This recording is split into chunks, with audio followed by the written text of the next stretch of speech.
What are the three skills that every job seeker and career professional needs? I mean, there's tons of them. Everybody's telling you to get a new skill, learn this, learn that. But I'm going to tell you something different today. Okay, here are three things that you need to start doing if you want to get hired to the job you love, if you want to have, a good work-life balance, if you want to have, start planning your career freedom, whatever it is that you want to do. I got this from reading a book called Grit, and it's a book by Angela Duckworth. She's a renowned psychologist and New York best-selling author. She talks about passion and perseverance.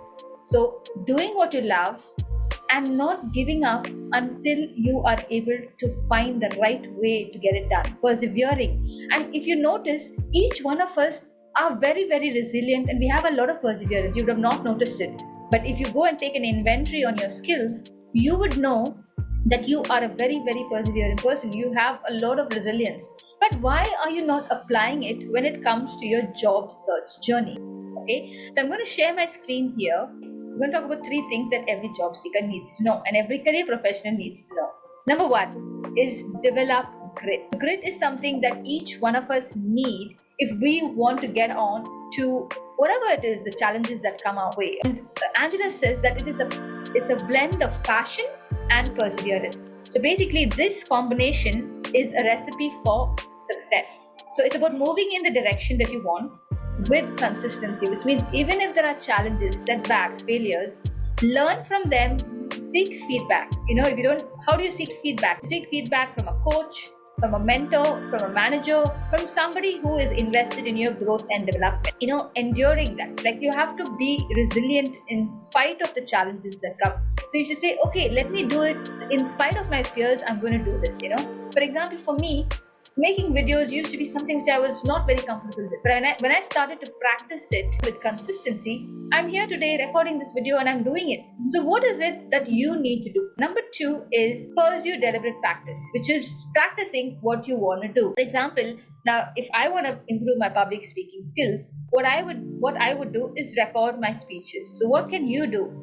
Ask yourself, what can I do? The people you're sending the feedback to have to be people who are in the same industry. So if I want to be a public speaker, I need to either send my video to a public speaking coach or I need to send it to someone who speaks better than me in public. So I cannot send it to my best friend, to my mother or my family members and ask them to give feedback, because the way that they would look at you is different, and the way a coach or someone who is doing that particular job look at you will be different. So if you're an IT manager, go and ask another IT manager, go and ask an IT director. So go and ask whoever that person, that skill that you want to develop, seek out that person. So pursue deliberate practice. Nowadays we have AI. AI can also give you the feedback. But again, AI will miss the human element, so that's why you need us. Human beings are the best possible persons to guide you in the right direction because we have been there, we've done it, right? The third thing is find a hard thing and commit to it. Now, for example, I've actually committed to making at least 2 videos per week, as a part of my commitment to making videos. So what is that? That's something I found very hard to do. So what is something that you find hard, like in your career? Now, this is related to my job, right? Making videos. What is it that you have to do? Now, you can, for example, let's say you have a project or a goal that aligns with your long-term career objective.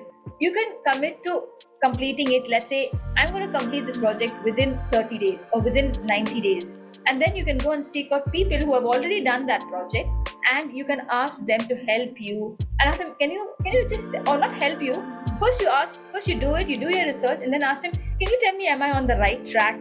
I would love to hear your feedback. Engage with them. Before you go and ask people directly for help, first add value and show them that you're there to learn from them. Go and have a research on their profile, engage in their posts. For example, if somebody says, they need something from you, first they need to be engaging with you, get to know you, share a little bit about themselves before they directly ask for help. Now, this I'm talking in terms of when you're seeking out a mentor. Now, when you're applying for a job, you use a different strategy. But again, that strategy doesn't work. That's why in my program, I teach a completely different strategy which works. So you have to find out what works. And for you to know what works, you have to seek out mentors, career coaches, who can be your accountability partner and tell you where exactly you need to be working on. Now, for example, if you want to write a book, you can set specific hours in a week to write your book. So find a hard thing to do and commit to it. I hope these three things are super useful for you. Look for my video again this week and comment below and let me know what did you learn from this video, and have a fantastic evening. Thank you.